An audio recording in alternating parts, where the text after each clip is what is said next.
Tonight, we will tell you a story about something as fundamental as water and as old as humanity itself, how ancient people bathed. You might imagine simple rituals, but you will discover that for thousands of years, the act of cleansing was intertwined with survival, religion, and social life. You will learn how the earliest humans used natural springs, often facing hidden dangers in their quest for cleanliness. We will journey to ancient Egypt, where daily bathing was a sacred rite, and then explore the sophisticated plumbing of the Minoans and Mycenaeans, long before Rome. You will understand how the Greeks integrated bathing into their athletic pursuits, and how the Romans transformed it into a grand communal spectacle, but we will also uncover the surprising perils and health risks that often lurked within these seemingly advanced practices. We will briefly look beyond the Mediterranean before understanding why these grand traditions eventually faded and what enduring lessons they left behind about hygiene and the human relationship with water. Oh, and if you enjoy these stories, please consider subscribing to the channel and leaving a comment with topics you would like to hear next. New sleep stories are released every day. All right, find a comfortable spot, let your breath slow, and allow your mind to drift back through the mists of time.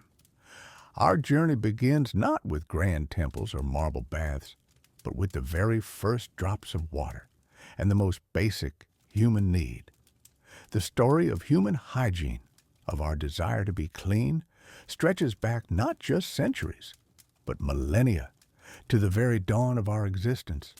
Imagine, if you will, a time before settled villages, before great cities rose from the earth, when humanity lived in intimate contact with the wild world. Their lives were harsh, filled with the dust of the earth, the grime of daily labor, the sweat of the hunt, and the stains of a fresh kill or a skirmish. For these early ancestors, bathing was not a luxury, nor was it a ritual as we might understand it today. It was a fundamental necessity, driven by the simple, inescapable realities of their environment and their very survival. Their baths were the world itself. The cold, clear waters of a rushing river, its surface dappled with sunlight, or the deep, still expanse of a pristine lake reflecting the sky. Perhaps it was the gentle cascade of a waterfall or the bubbling warmth of a natural hot spring. These were their only options. There were no designated bathhouses, no prepared soaps, no scented oils. The act of cleansing was often a quick, functional dip, a momentary submersion to wash away the most immediate dirt and sweat. Think of a hunter returning from days tracking game, his skin caked with mud and dust. The instinct to seek out a refreshing pool of water would have been overwhelming, not just for immediate comfort, but for basic health. Accumulated grime could lead to skin irritations, infections, and discomfort that would hinder their ability to move, hunt, or rest. So, the need for cleanliness was deeply practical, a direct contributor to their physical well-being and, by extension, their capacity to endure. But these natural baths, while essential, were also fraught with unseen dangers. The very places that offered cleansing could just as easily bring immediate harm. Consider the riverbanks, often thick with vegetation, providing perfect cover for predators. A person stripped of clothing, vulnerable and focused on washing, could easily become an unsuspecting target for a lurking bear, a watchful wolf, or a large, territorial cat. The water itself presented its own set of threats. Strong currents in a fast-flowing river could sweep an unwary bather downstream, leading to a desperate struggle against the water's relentless force. Deep pools in lakes or rivers with unseen obstacles beneath the surface posed a constant risk of drowning, especially for those who might not have been strong swimmers or who misjudged the depth. The elements, too, were a formidable adversary. In colder climates, a dip in a frigid river, even in summer, could lead to hypothermia, rapidly chilling the body to a dangerous degree. In the grip of winter, the very idea of entering icy waters would have been a perilous gamble, risking frostbite and severe cold exposure for the sake of cleanliness. Conversely, in warmer regions, stagnant pools or slow-moving streams, while appearing inviting, could harbor unseen threats in the form of waterborne diseases, microscopic organisms, bacteria, and parasites, invisible to the naked eye, could lurk in these waters, carried by animal waste or decaying organic matter. Drinking such water, or even prolonged contact with it, could lead to debilitating illnesses, turning a simple act of hygiene into a source of severe sickness. Moreover, the act of bathing made ancient people vulnerable. Away from the protection of their shelters, separated from their weapons, they were exposed. An ambush from a rival tribe, a sudden attack from an opportunistic animal. These were constant, terrifying possibilities.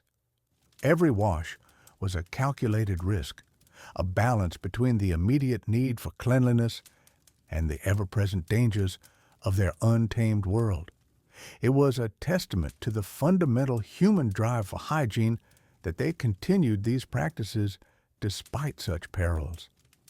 The simple act of washing was not a moment of quiet contemplation, but often an alert, quick affair, with one eye always on the surroundings, listening for the snap of a twig, the rustle in the bushes, or the distant growl that might signal approaching danger. They understood instinctively that survival meant being ever vigilant, even in the most mundane of daily tasks. These early raw encounters with water set the stage for all future forms of bathing, shaping our understanding of cleanliness not just as a comfort, but as a complex interaction with our environment, one that was always evolving, always adapting, and always carrying its own unique set of challenges. The lessons learned in those ancient riverbeds and lake shores about the power of water and the vulnerability of the human body would subtly influence how future civilizations approached the very act of being clean. In the sun-drenched lands of ancient Egypt, the practice of bathing took on a deeper significance, evolving beyond mere necessity into a daily ritual deeply interwoven with faith, health, and social standing. For the Egyptians, cleanliness was not just about removing the grime of the day. It was a pathway to spiritual purity and a vital component of their sophisticated approach to life. You see, the Nile River, the artery of their civilization, provided an abundant source of water, making frequent washing a practical possibility. Unlike earlier, more sporadic washing practices of earlier peoples, the Egyptians embraced a systematic daily routine.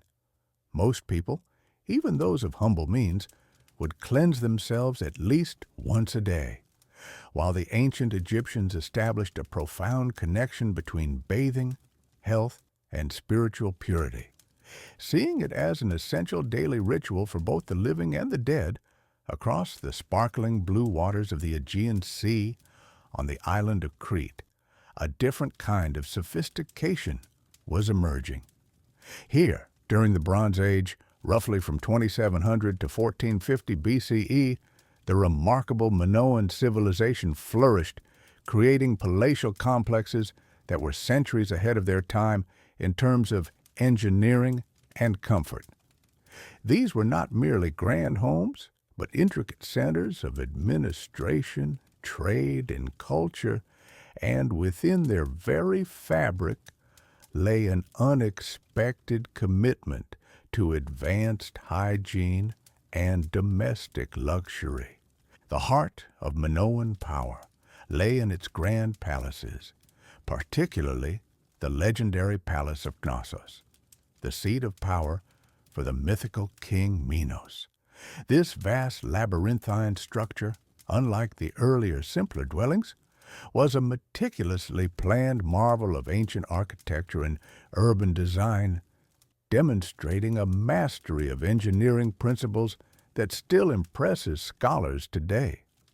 Within its sprawling layout, archaeologists have unearthed compelling evidence of advanced plumbing systems, which speak volumes about the Minoans' dedication to hygiene and, notably, to personal luxury and convenience for the ruling class.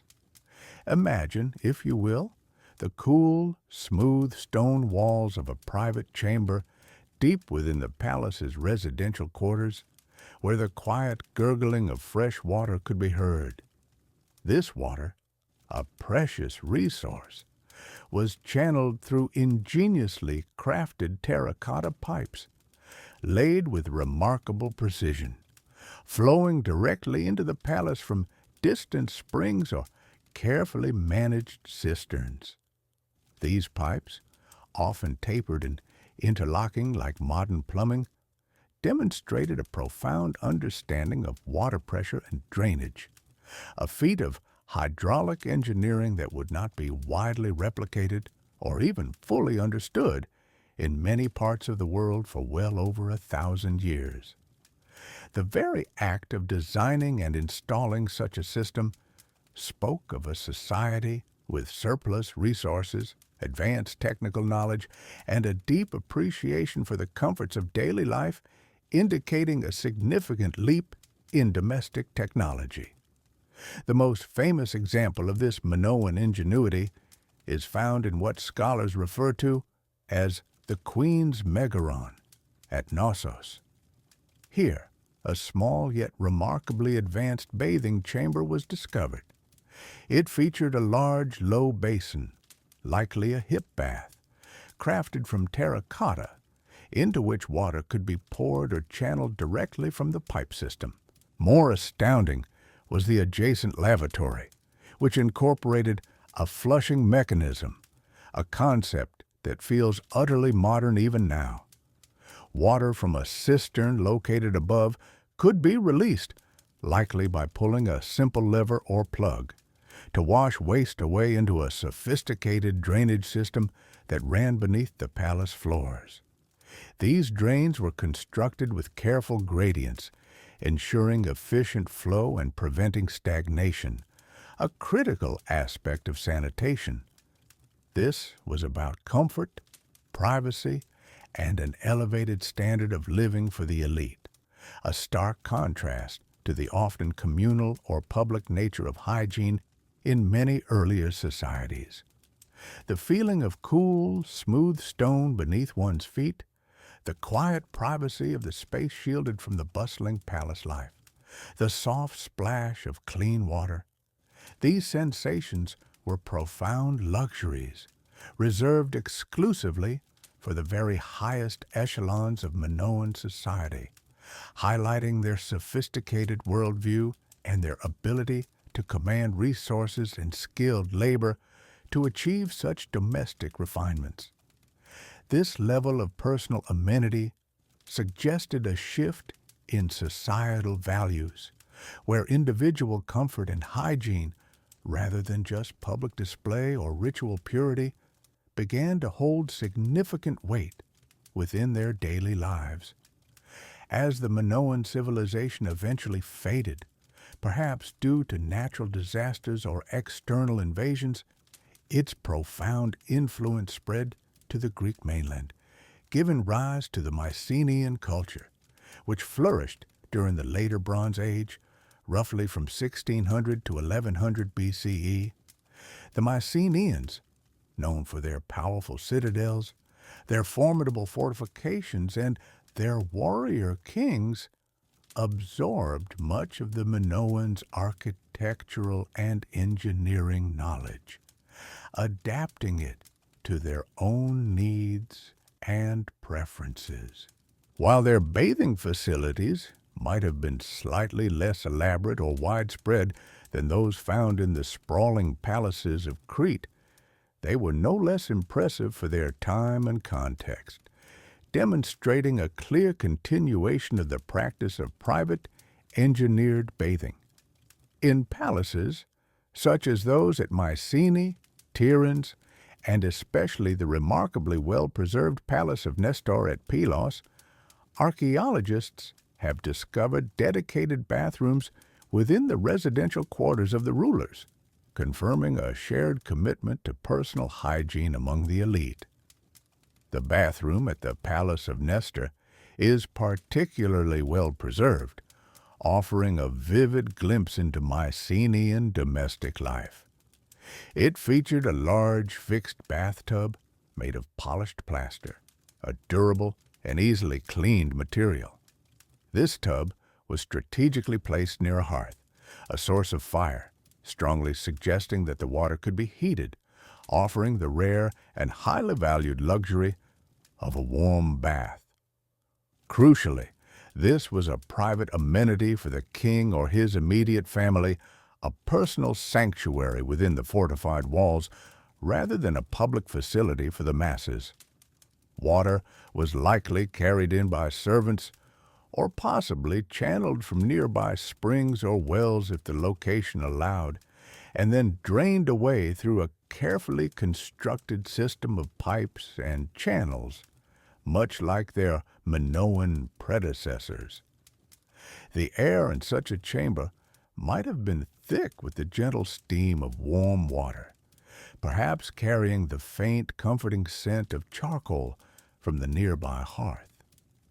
The feel of the warm water enveloping the body after a day of arduous royal duties, military training, or administrative tasks would have been a profoundly comforting and restorative experience, a stark contrast to the cold plunge of a river or the simple splash of a basin. The smooth, cool plaster of the tub, the quiet sounds of water, and the warmth radiating from the hearth would have combined to create an atmosphere of serene relaxation and personal renewal. These Minoan and Mycenaean bathing innovations represent a monumental leap in the history of personal hygiene and domestic comfort.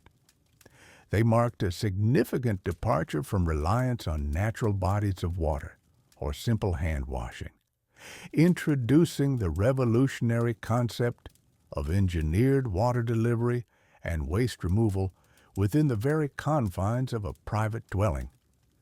This demonstrated not only an advanced understanding of hydraulics and sanitation, but also a societal value placed on privacy, comfort, and a higher standard of personal cleanliness for the ruling class.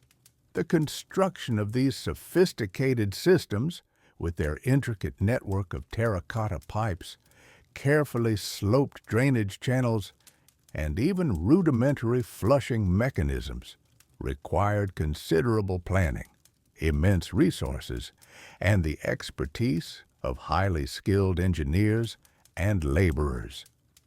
While these facilities were primarily reserved for the elite, serving as symbols of their power and refined taste, they laid crucial groundwork for future civilizations.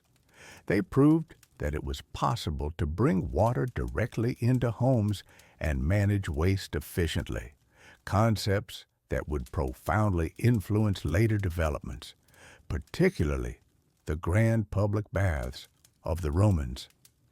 The challenges associated with these early systems were primarily engineering ones, focusing on maintaining water purity from source to tap, preventing blockages in the drainage and ensuring the structural integrity of the pipework.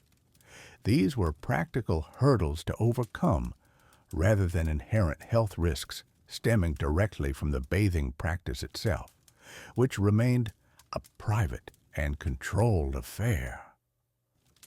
The primary focus of these innovations was on the marvel of their creation and the unparalleled convenience they offered. They were monuments to convenience and cleanliness, hidden away within the very heart of power, offering a sanctuary of personal restoration in an age long past, a quiet testament to their advanced way of life and their foresight in matters of hygiene. From the grand palaces of the Minoans and Mycenaeans, our journey through the history of ancient bathing now turns to the Greeks, a people whose approach to cleanliness was deeply intertwined with their profound love for physical prowess, intellectual discourse, and civic life. Unlike the earlier civilizations, where elaborate bathing was often a private luxury for the elite within their palatial residences, the Greeks fundamentally shifted the focus, embedding bathing into a more public and often athletic sphere. This was a reflection of their core philosophical ideal, kalokagathia, which sought to achieve the perfect harmony between a beautiful body and a virtuous mind. For them, hygiene was not just about removing dirt. It was an essential component of maintaining a healthy physique, a sharp intellect, and a pure spirit, all contributing to the ideal citizen. The most common and significant places for bathing in ancient Greece were the gymnasia and palaestrae. A gymnasium was far more than just a place to exercise. It was a sprawling public complex where young men would train their bodies, engage in philosophical discussions, attend lectures, and socialize. It typically included large open-air spaces for running and throwing, shaded porticos for wrestling and boxing, and often a track for foot races. A palaestra, on the other hand, was a smaller, more intimate training ground specifically designed for combat sports like wrestling and boxing. In both these environments, physical exertion was paramount, and bathing was the indispensable conclusion to every session. The Greek bathing ritual was distinct and methodical. Before embarking on their rigorous training, athletes would often prepare their bodies by liberally applying olive oil. This was a deliberate act, serving multiple purposes and benefits beyond mere lubrication. The oil helped to protect their skin from the harsh elements, the abrasive dust of the wrestling pit, the relentless glare of the Mediterranean sun during their outdoor exercises, and the friction of close physical contact during sparring. The air in these training grounds would carry the earthy, slightly pungent scent of olive oil, mingling with the sharp aroma of sweat and the fine dust stirred up by their movements. After hours of wrestling, running, and throwing the discus or javelin, the athletes' bodies would be covered in a thick mixture of oil, sweat, and the grit of the training ground. To cleanse themselves, they did not use soap, which was largely unknown in the ancient world in its modern form. Instead, they relied on a specialized tool called a strigil. A strigil was a crescent-shaped metal blade typically crafted from bronze, iron, or sometimes even more precious materials like silver or gold for the wealthy.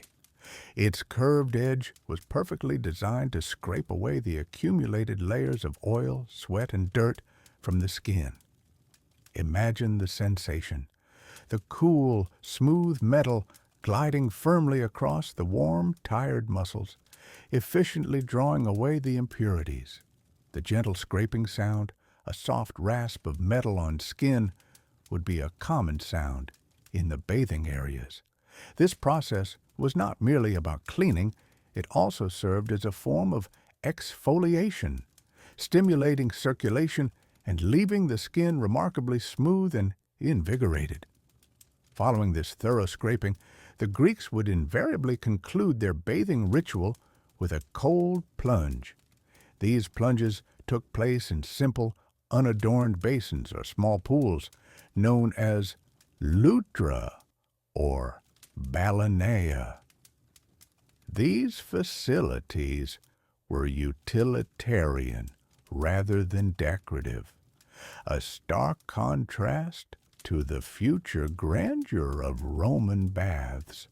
They were typically circular or rectangular basins, often carved directly from stone or lined with simple plaster, and filled with cool, often unheated, water. The shock of the cold water after the intense heat of exercise was considered profoundly invigorating. It was believed to tone the muscles, close the pores, and build a resilient constitution. This bracing experience was a core element of their athletic discipline, fostering not just physical cleanliness, but also a kind of mental fortitude and endurance, mirroring the Spartan ideals of self-control and hardiness. The crisp, clean feeling after such a plunge was described as truly revitalizing. Beyond the physical cleansing, these bathing areas served as vital social hubs. While less elaborate than later Roman complexes, the Greek gymnasia and palaestrae were places where men, particularly citizens and young men, would gather not only for exercise and hygiene, but also for intellectual and social exchange.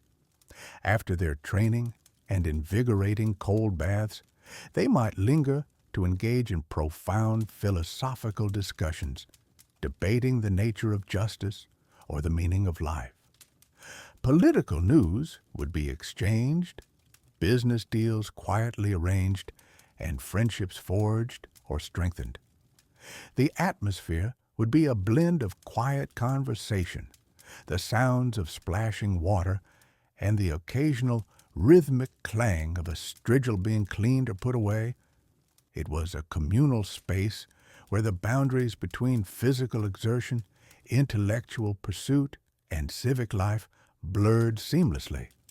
However, despite their emphasis on cleanliness and health, these ancient Greek facilities operated within the technological limitations of their era. The water in the plunge pools, while cold and refreshing, might not have been frequently changed or adequately filtered by modern standards. The very act of sharing communal water, even if cold, presented inherent challenges regarding the spread of minor skin ailments or other contagions, though their understanding of such risks was rudimentary. Yet, for the Greeks, the undeniable benefits of physical conditioning, mental acuity, and communal interaction far outweighed these unperceived concerns. Their bathing practices were a testament to their belief in a holistic approach to life, where the body was indeed a temple to be cared for, and where cleanliness was not merely a personal habit, but a civic virtue, intertwined with their relentless pursuit of excellence in all aspects of human endeavor. They laid a foundational concept for the idea that public hygiene could serve as a pillar of society, even as they navigated the practical challenges of communal water use without advanced sanitation. Their enduring legacy would profoundly influence the Romans who, observing these Greek traditions, would soon take the concept of public bathing to an unprecedented scale, transforming these simple basins into architectural marvels and vast centers of urban life. From the athletic fields and simple gymnasia of Greece, where bathing served the body's practical needs, our journey through ancient cleansing rituals now turns to Rome, a civilization that would elevate the act of hygiene into an elaborate social ritual and a monumental architectural achievement. In the early days of the Roman Republic, bathing was a far simpler affair, deeply rooted in the practicalities of daily life and largely confined to the privacy of one's home. You might envision a typical Roman dwelling, even a modest one, equipped with a small basin, perhaps a lavatrina, for washing hands and face, or a rudimentary wooden tub for a more thorough wash. Water, often cold, would be hauled from a nearby well or collected from a cistern, perhaps warmed over a crackling fire for a rare indulgence. This was a functional, unadorned process, driven by the immediate need for cleanliness, after a day spent toiling in the fields, engaging in commerce, or participating in the city's bustling life. For the very wealthy, private baths within their sprawling villas offered a greater degree of comfort, with dedicated rooms and perhaps even an early form of a heating system, but these were luxuries inaccessible to the vast majority of the population. The emphasis remained on personal cleanliness, a private necessity, rather than a grand communal experience. However, as Rome expanded, growing from a modest city-state into a burgeoning metropolis, its population swelled, and its understanding of civic life deepened. The concept of shared spaces for hygiene began to emerge, not merely out of convenience, but from a burgeoning sense of communal welfare and the increasing density of urban living. Many Romans lived in multi-story apartment buildings called insulae, which lacked private plumbing. For them, public facilities became a necessity.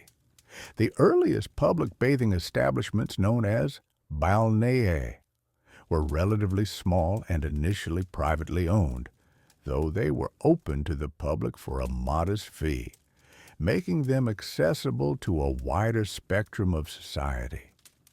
These were not yet the sprawling, opulent complexes that would later define the imperial era, but rather more humble affairs, often nestled within city blocks or attached to existing structures. These foundational balneae offered a basic sequence of facilities that would gradually become standardized in all Roman baths. Upon entering, you would first find yourself in the apoditerium, a changing room where you would shed your outer garments, perhaps your toga, and secure your belongings in small niches or on shelves. The air here would be cool, a stark contrast to the warmth that awaited within.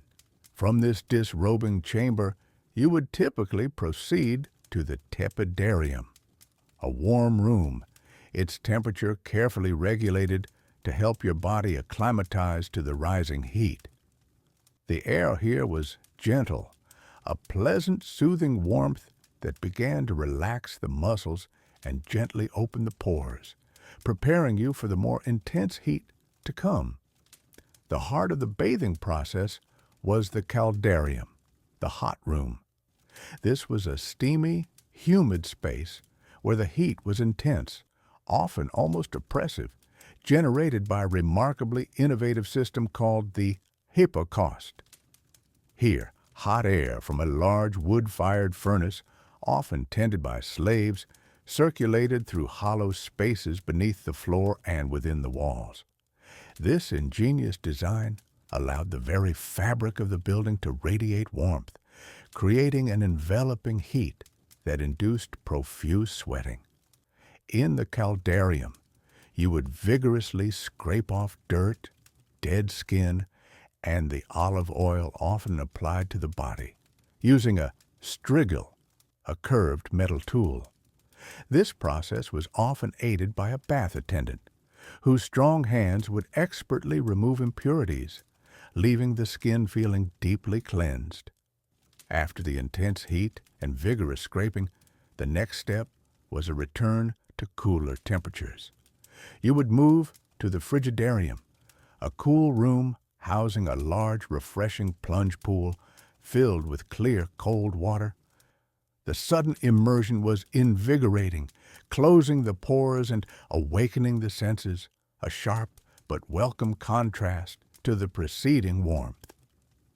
This sequence of hot, warm, and cold became the enduring core of the Roman bathing experience, a systematic approach to hygiene that promoted both physical cleanliness and a sense of rejuvenation. However, the purpose of these early Roman baths extended far beyond simple physical cleansing. As these balnea grew in number and popularity, they rapidly transformed into vital social hubs, essential to the rhythm of daily Roman life. Romans from all walks of life, from senators to merchants, from soldiers to common laborers, would gather in these spaces. It was a place for animated gossip, for the quiet negotiation of business deals, for lively philosophical discussions, and for various forms of light exercise. Before or after their bath, you might observe men engaging in wrestling in a small open-air court known as the palestra, or partaking in energetic ball games. The bath became an integral part of the daily ritual, a cherished opportunity to unwind after a day's work, to meet friends, and to participate actively in the vibrant social tapestry of Roman urban existence. The widespread accessibility of these baths was fundamental to their rapid and enduring adoption. While many balneae began as private enterprises, the Roman state eventually recognized their crucial role in public welfare. It began to take an active interest in providing public baths, ensuring that they remained affordable, often charging only a quadrans, the smallest Roman coin, and sometimes even offering free entry on certain days or for specific groups. This commitment to public hygiene and leisure was a hallmark of Roman governance, a practical and effective way to ensure the well-being and contentment of its vast citizenry. The magnificent engineering feats of the Roman aqueducts, those vast networks of channels and arches, also played a pivotal role in this expansion. They brought immense quantities of fresh, clean water from distant sources directly into the heart of the cities, making these extensive bathing complexes not just desirable, but truly possible. The constant murmur of running water, the low hum of conversation, the warm, steamy air, and the subtle sense of olive oil and exotic perfumes. These were the sensory hallmarks of early Roman communal life. The simple, necessary act of washing had evolved into a cornerstone of Roman identity, a public spectacle of cleanliness, community, and a truly sophisticated urban living. This foundational period laid the groundwork for the truly colossal and awe-inspiring bathing complexes that would soon emerge as pinnacles of Roman ingenuity and luxury. As the Roman Republic gave way to the empire, the act of bathing transformed from a simple necessity into an elaborate, truly ritualized experience, a cornerstone of public life. The modest public baths of earlier ages expanded into monumental structures known as thermae, magnificent complexes that dwarfed even the grandest temples. These were not just places for cleansing, they were vital centers of Roman civilization, vibrant hubs where citizens from all walks of life gathered, conducted business, socialized, exercised, and relaxed. Imagine, if you will, The sheer scale of these architectural marvels, rising majestically against the Roman sky, their domes and arches testament to an empire at the height of its power. The construction of these imperial baths was an engineering marvel, a testament to Roman ingenuity and their mastery of water. Gigantic aqueducts, vast networks of channels and pipelines brought fresh, clean water from distant sources, sometimes many miles away, directly into the city, and then into these massive bathhouses. The water flowed continuously, ensuring a constant supply for the pools and fountains, and then drained away through sophisticated sewage systems. But the true genius lay in the heating. Beneath the marble floors and behind the walls of the hot rooms lay a revolutionary system called the hypocaust. This was an ingenious method of central heating, where hot air from large furnaces, often stoked by slaves, circulated through a network of hollow spaces created by raising the floor on brick pillars. This hot air then rose through flues in the walls, radiating warmth into the rooms and heating the water in the colossal bronze boilers above.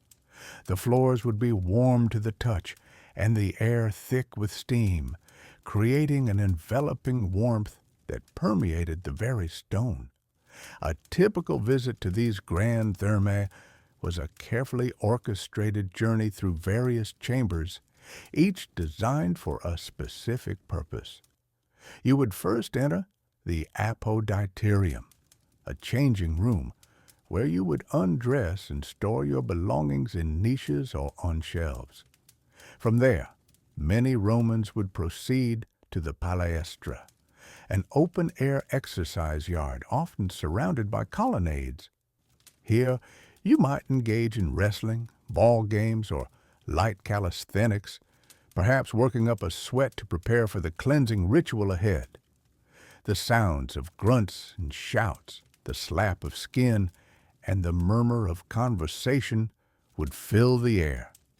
After exercise, the journey continued into the warm rooms. First, the tepidarium, a moderately warm, often grand hall, designed to help you acclimatize to the heat and perhaps anoint yourself with olive oil, which was used for cleansing the skin. The air here was gentle, not yet stifling, and the light often diffused through high windows, creating a serene atmosphere. Then came the caldarium, the hot room, a steamy, humid chamber, often with a large, deep, hot water pool. Here, the heat was intense, designed to open the pores and induce profuse sweating. You might use a strigil, a curved metal scraper, to remove the oil, sweat, and dirt from your skin, a process that might be done by a slave or a bath attendant. The air would be thick with the scent of oil and steam, and the sounds of splashing water and quiet murmurs would echo off the high ceilings. Finally, after the intense heat, you would move to the frigidarium, a large, cool room with a cold water plunge pool. This invigorating cold bath was meant to close the pores, tone the skin, and refresh the body after the preceding warmth. The shock of the cold water after the intense heat was a sensation that many Romans found deeply satisfying, a true invigoration of the senses. Beyond these core bathing chambers, the imperial baths offered a vast array of facilities. They were veritable cities within a city. You might find libraries filled with scrolls, lecture halls where philosophers and poets held forth, and art galleries displaying statues and mosaics. There were shops selling food, drinks, and perfumes, and even barber shops where you could get a shave or a haircut. Gardens with fountains and shaded walkways provided tranquil spaces for contemplation or quiet conversation. The sheer size of complexes like the baths of Caracalla or the baths of Diocletian was staggering. They could accommodate thousands of bathers simultaneously, offering a multitude of experiences under one roof. These baths served as crucial social equalizers. While the wealthy might have private baths in their villas, the public thermae were open to nearly everyone, often for a very modest fee or sometimes even free, thanks to the generosity of emperors or wealthy benefactors. Men and women typically bathed at separate times of the day or in separate sections of the complex, though practices varied over time and place. Regardless of social standing, everyone participated in this shared ritual, stripping away their social distinctions along with their clothes. The baths were places where news was exchanged, political alliances were forged, and friendships were deepened. They were places of gossip and laughter, of quiet reflection and boisterous activity. The rhythmic sounds of water, the low hum of conversation, and the occasional clang of a strigil against stone would form a constant backdrop to the daily life of ancient Rome. The sheer luxury and accessibility of these baths meant that regular bathing became deeply ingrained in Roman culture, not just as a matter of hygiene, but as a fundamental aspect of well-being and social connection. It was an expectation, a daily rhythm that structured the lives of countless citizens. The baths were a retreat from the bustling city, a place of warmth and comfort, a testament to the idea that public health and collective enjoyment could go hand in hand with architectural grandeur and engineering prowess. Yet, for all their grandeur, their architectural marvels, and their central role in Roman life, these vast bathing complexes, the very epitome of Roman ingenuity and communal spirit, harbored a hidden paradox. While they were designed for cleansing and promoting health, their very nature, particularly their communal aspect, also presented a range of unexpected dangers and significant health risks. The water, constantly circulating through intricate systems, was shared by hundreds, sometimes thousands of people throughout the day. Despite the impressive engineering that brought fresh water in and carried wastewater out, the sheer volume of users meant that the water could rapidly become a breeding ground for various ailments.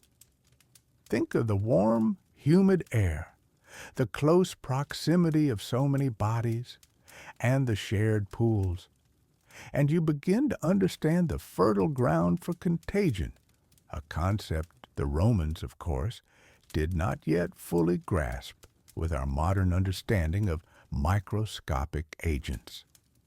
Without knowledge of bacteria or viruses, the Romans could not implement the kind of rigorous sanitation we now take for granted. The same water in the frigidarium, the cold plunge pool, or the caldarium, the hot bath, might have been used by many individuals before being fully refreshed or filtered. This made the baths a potential vector for the transmission of numerous diseases. Skin conditions, like various fungal infections or bacterial rashes, could easily spread from one bather to another through direct contact or shared towels and scraping tools, known as strigils. More concerningly, respiratory illnesses, such as colds or even more severe lung infections, could propagate rapidly in the humid, crowded air of the heated rooms. Imagine the steam-filled chamber echoing with voices, where droplets carrying illness could linger and be inhaled by unsuspecting bathers. There were also risks of eye infections, easily transferable in shared water, and, though perhaps less common, gastrointestinal issues if contaminated water was accidentally ingested. The very act of communal relaxation intended to foster well-being inadvertently created an environment where sickness could thrive. Beyond the invisible threats of disease, the physical environment of the baths themselves posed tangible dangers. The floors, often made of polished marble or smooth stone, were perpetually wet and slippery.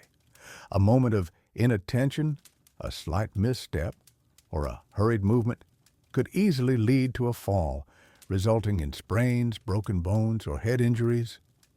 Picture the bustling scene, the steam obscuring vision, the constant movement of people, and it is not difficult to imagine the numerous accidents that must have occurred daily. The sheer size and complexity of some of the larger bathhouses, with their labyrinthine corridors and multiple levels, could also be disorienting, especially in the dim light of certain areas, contributing to the risk of falls. The rapid transitions between extreme temperatures also presented a physiological challenge. Moving from the scorching heat of the caldarium to the cold shock of the frigidarium, while invigorating for some, could be dangerous for others, particularly the elderly, those with heart conditions, or individuals unaccustomed to such drastic thermal shifts. The sudden constriction and dilation of blood vessels could lead to dizziness, fainting, or even more serious cardiovascular events. While many Romans believed these transitions were beneficial for health, the potential for immediate physical distress was real and ever-present. Furthermore, the communal nature of the baths, while a cornerstone of Roman social life, also made them vulnerable to less desirable human behaviors. Theft was a significant problem. Bathers would often leave their clothes and valuables in designated changing rooms, the apoditerium, which were not always adequately secured or supervised. Opportunistic thieves, known as furtivae, would prey on unsuspecting bathers, making off with their belongings. Patrons often hired slaves to guard their possessions, but even this was no guarantee against loss. The crowded environment also occasionally led to interpersonal conflicts. Arguments over space, noise, or perceived slights could escalate into verbal altercations or even physical brawls, disturbing the intended tranquility of the baths. While these incidents were not the norm, the sheer volume of people ensured that such disturbances were not uncommon. The baths, for all their public splendor, were still a reflection of society, with all its virtues and its flaws. Despite these inherent risks, the Romans continued to frequent their baths with unwavering enthusiasm, a testament to their deep cultural importance. The social benefits, the sheer pleasure of relaxation, and the perceived health advantages outweighed the acknowledged dangers for most.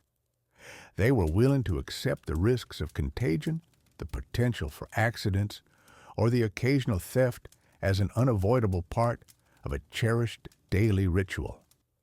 The paradox of the Roman bath lies in this acceptance, a place of advanced engineering and profound social significance, yet one that, by its very design, harbored unseen and often unavoidable perils.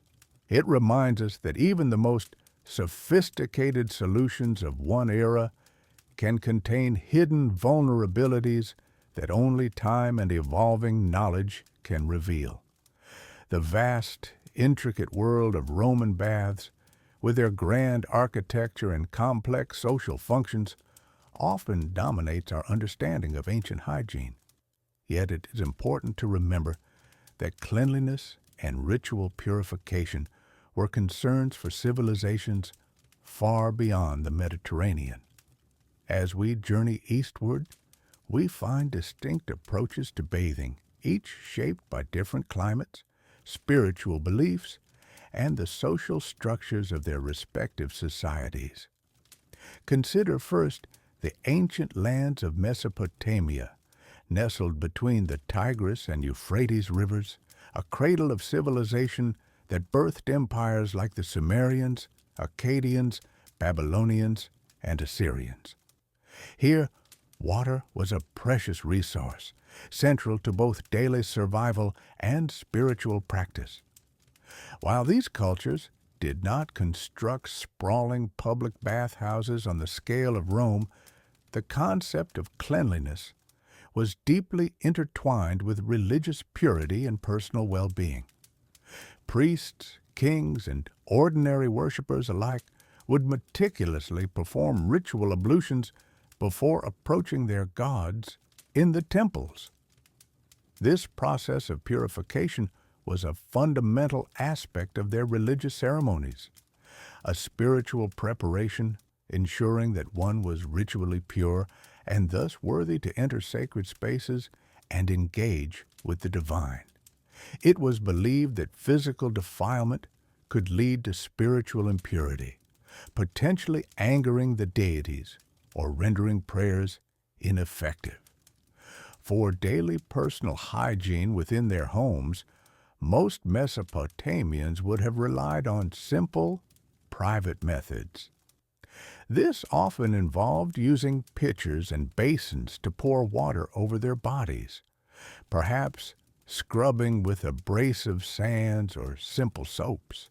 Sometimes they would seek out the flowing waters of the rivers and canals that crisscrossed their fertile lands, finding a refreshing cleanse in the natural currents. The predominant focus remained on individual cleanliness and the importance of ritual purity, rather than on communal leisure or grand architectural statements dedicated to public bathing. Their impressive cities, though engineering marvels, did not feature extensive public plumbing networks for communal bathing. Instead, water management was primarily geared towards ensuring a supply for agriculture, drinking water, and basic domestic use. Further east, in what is now modern-day Pakistan and India, flourished the mysterious Indus Valley Civilization, also known as the Harappan Civilization, an advanced society that reached its zenith around 2500 to 1900 BCE. This civilization was remarkable for its highly organized city planning and sophisticated water management systems. The twin cities of Mohenjo-Daro and Harappa, for instance, boasted impressive municipal drainage systems and individual wells in many homes, demonstrating a profound understanding of urban sanitation and public health. But the most iconic example of their bathing practices is undoubtedly the Great Bath of Mohenjo-Daro. This large, meticulously constructed tank featured steps leading down to the water. Its precise brickwork, waterproof lining of natural bitumen, and the presence of changing rooms surrounding it, along with a system for filling and draining the water, strongly suggest a purpose far beyond casual daily washing. Scholars widely believe it served as a site for ritual purification, perhaps for religious ceremonies or a communal cleansing rite before important public events. It was a place for spiritual renewal, a sacred space where the community could collectively prepare themselves, not unlike an ancient baptistry. The very layout of their planned cities, with their emphasis on efficient waste disposal and access to clean water, speaks volumes about their inherent value of cleanliness and hygiene, albeit with a distinctly different emphasis than the recreational and social aspects of Roman baths. Even with such advanced systems, the potential for disease in communal water, though perhaps mitigated by fresh water flow, would have been a silent risk. Moving across the vast Asian continent to ancient China, we discover a diverse array of bathing customs that developed over millennia. Early Chinese texts, some dating back to the Shang dynasty, which flourished around 1600 to 1046 BCE, make clear references to bathing for both physical cleanliness and ritual purposes.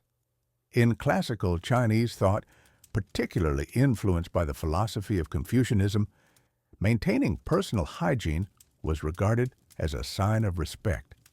This was respect for oneself, for one's elders, and for the social order. The body was often considered a gift from one's parents, and therefore keeping it clean was an integral part of filial piety. Bathing was predominantly a private affair, conducted within one's home.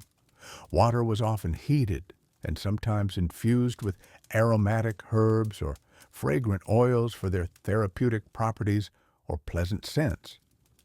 These practices aimed at physical cleanliness, health, and relaxation. Unlike the Roman emphasis on public communal spaces for bathing and socializing, Chinese bathing was primarily personal and family-centric. However, public bath houses did gradually emerge during later dynasties.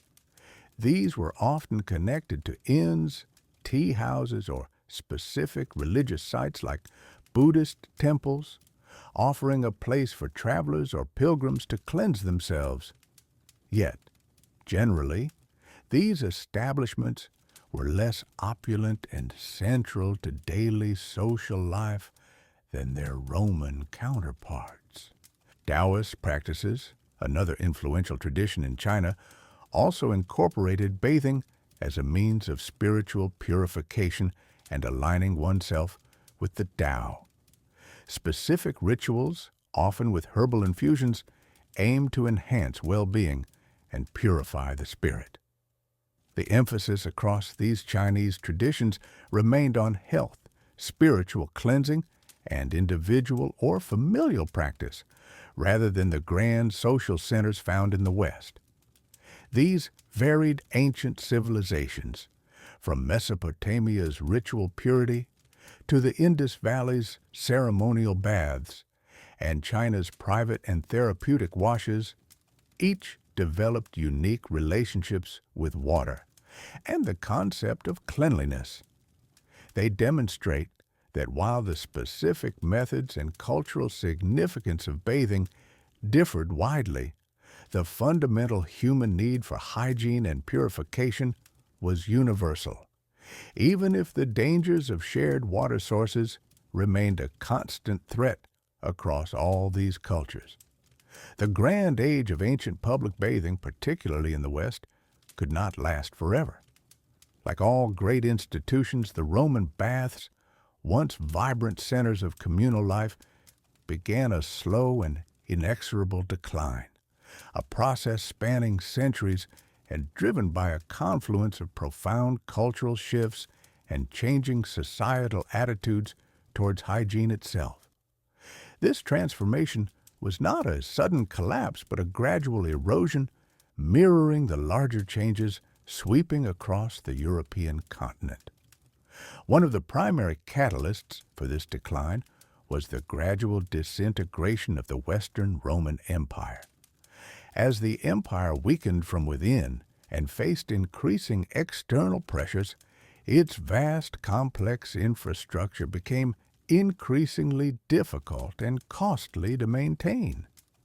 The intricate network of aqueducts, those magnificent channels that brought fresh water from distant springs and rivers into the cities, began to fall into disrepair. Some were damaged by neglect, others by natural disasters like floods or earthquakes, and still others were deliberately cut or diverted by invading forces who sought to cripple Roman urban centers. Without a steady, abundant supply of clean water, the very foundation of the public baths crumbled.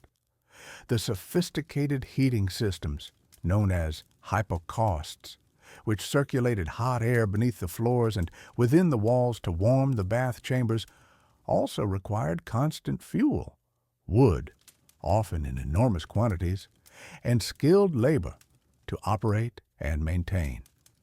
As economic stability eroded and central authority fragmented, the resources simply were no longer available to fund such grand public works.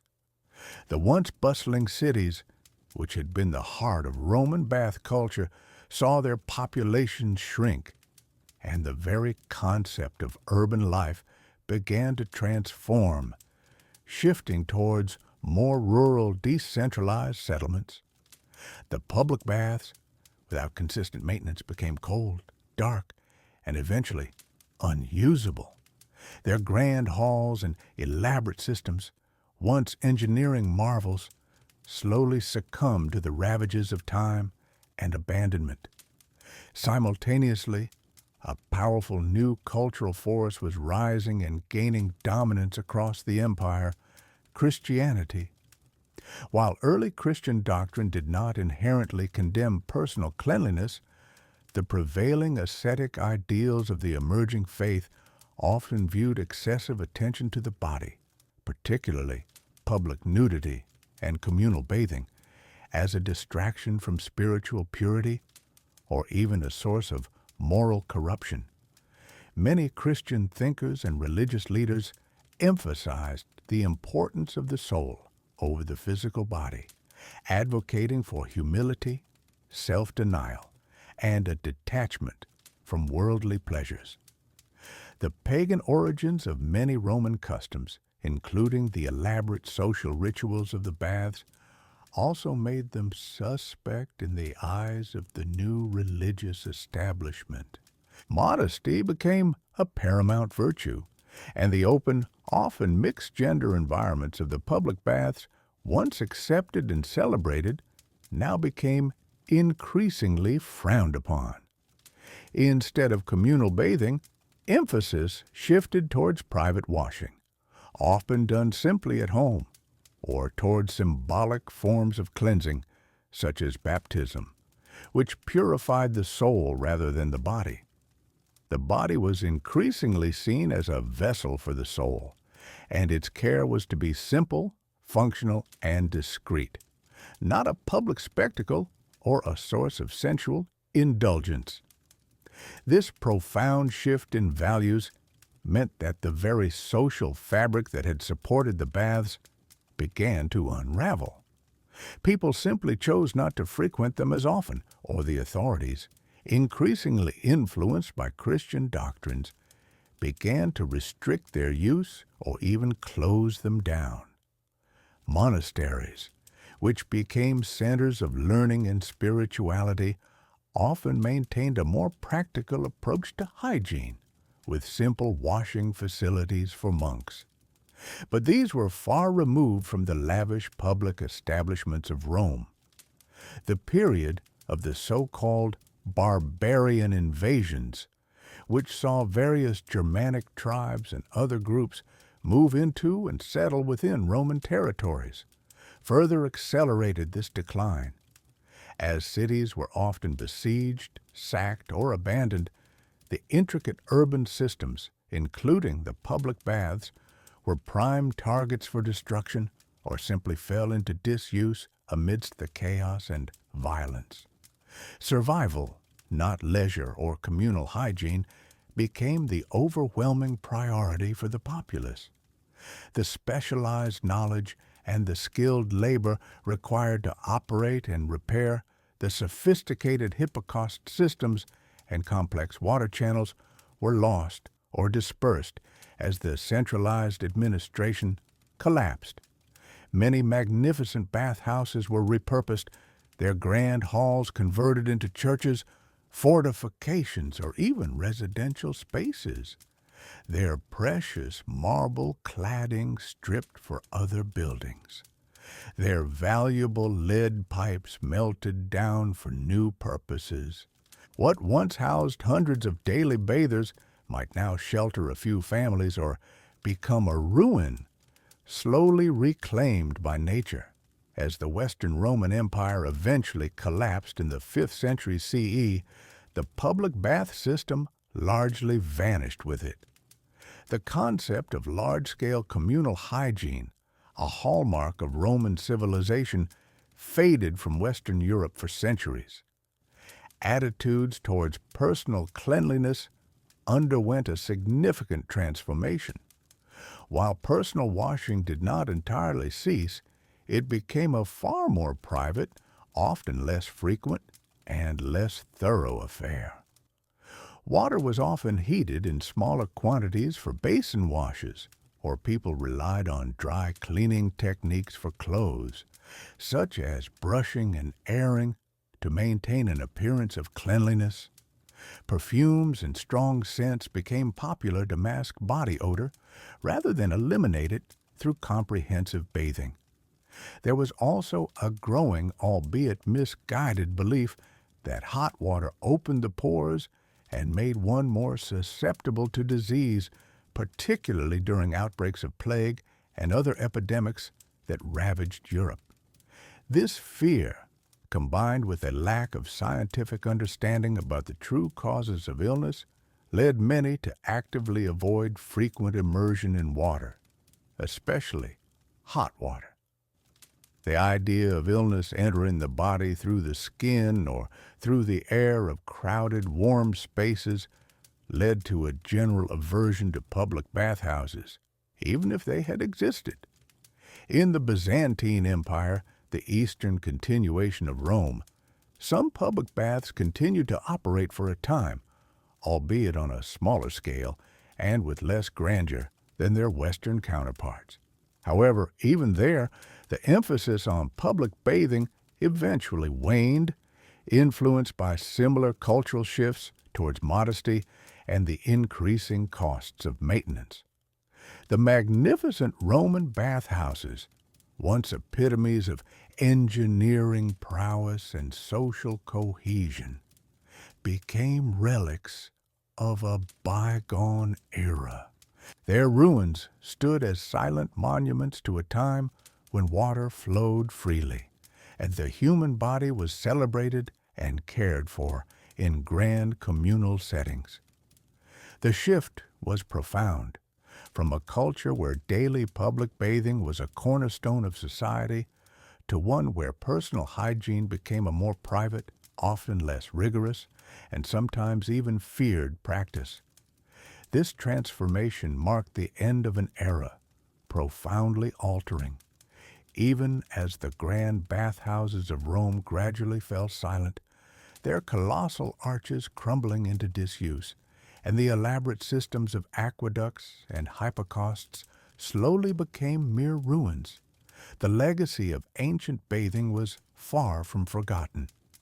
It did not vanish into the mists of history without leaving a profound and lasting mark on the human understanding of hygiene, public health, and even urban planning. The knowledge and ambition that drove the construction of these immense public spaces, dedicated to the body's cleansing and the mind's recreation, continued to echo through the centuries, shaping future approaches to sanitation and well-being in ways that are all too often overlooked. The most immediate and tangible legacy was, of course, in the realm of engineering and architecture. The Romans, in particular, had perfected the art of water management on an unprecedented scale. Their aqueducts, those magnificent stone arteries that delivered fresh water from distant springs to the heart of their cities, were marvels of ingenuity, systems so robust that some sections still stand and even function today. These structures were not merely functional. They were testaments to a civilization's commitment to providing clean water for its populace, a concept that would be largely lost and then painstakingly rediscovered in later eras. Similarly, the hypocaust system, The ingenious underfloor heating that warmed the Roman baths provided a blueprint for heating large enclosed spaces, a technology that would inspire later innovations in comfortable living. Though the precise techniques and the sheer scale of Roman plumbing were not immediately replicated after the empire's decline, the very idea of bringing running water into homes and public buildings and of heating those spaces efficiently remained an aspirational goal, a memory of a lost convenience that spurred later generations to innovate anew. Beyond the bricks and mortar, the legacy of ancient bathing extended to the very concept of public health. While the ancients did not possess our modern understanding of germ theory, the knowledge that microscopic organisms cause disease, they instinctively recognized the connection between cleanliness and health. The Egyptians bathed for ritual purity and physical well-being. The Greeks saw cleanliness as essential for athletic prowess and philosophical clarity. The Romans, with their vast communal baths, elevated hygiene to a civic duty and a cornerstone of social life. These civilizations understood that a clean body was often a healthier body, and that a city with access to clean water and waste disposal was a more prosperous and resilient one. This fundamental link between sanitation and societal health, however imperfectly understood in terms of its biological mechanisms, was a crucial lesson bequeathed by the ancients. They demonstrated on a grand scale the benefits of investing in public infrastructure for the collective good, even if the precise nature of that good was still somewhat mysterious to them. However, our journey through ancient bathing practices also reveals a profound and often overlooked paradox. The very places designed for health and purity could, in their own way, become sources of danger.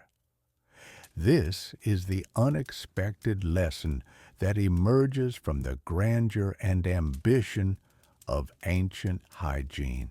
For all their architectural sophistication and their commitment to daily washing, the communal nature of these spaces, coupled with the absence of germ theory, inadvertently created environments ripe for the spread of disease.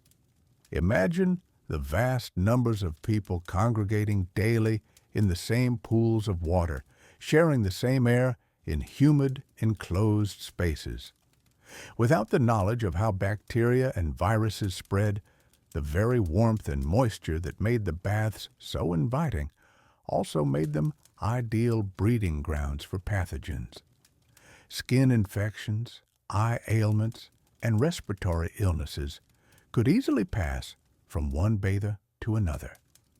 The shared tools, the communal nature of the changing rooms, and even the relative infrequency of water changes in some of the larger, less well-maintained pools meant that the pursuit of cleanliness often came with an inherent unseen risk.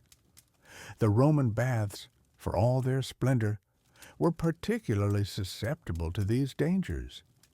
While fresh water was constantly flowing into the pools, the sheer volume of users and the extended periods of time people spent within the complexes meant that the water, despite its continuous replenishment, was never truly sterile. The air, thick with steam and the exhalations of hundreds of people, could carry airborne contagions.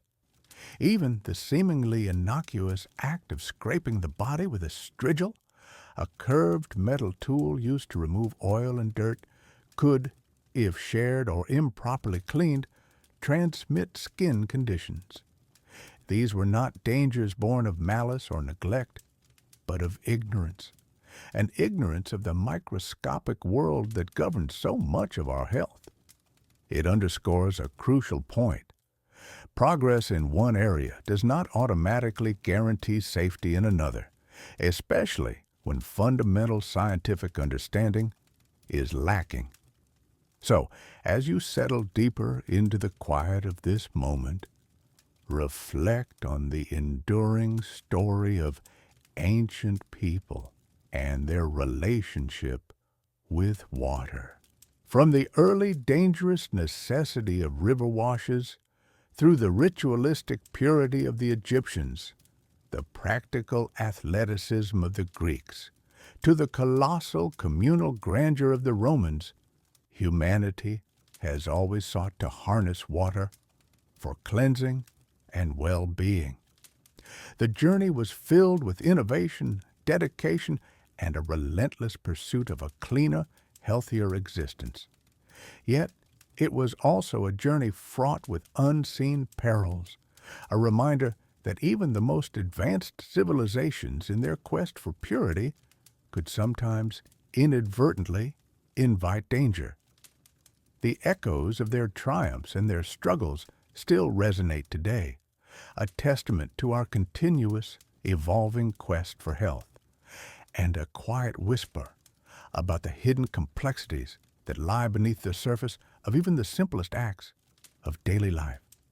The story of how ancient people bathed is, in essence, a story of humanity itself, striving, innovating, and learning, sometimes through great success, and sometimes through the very dangers they never fully understood.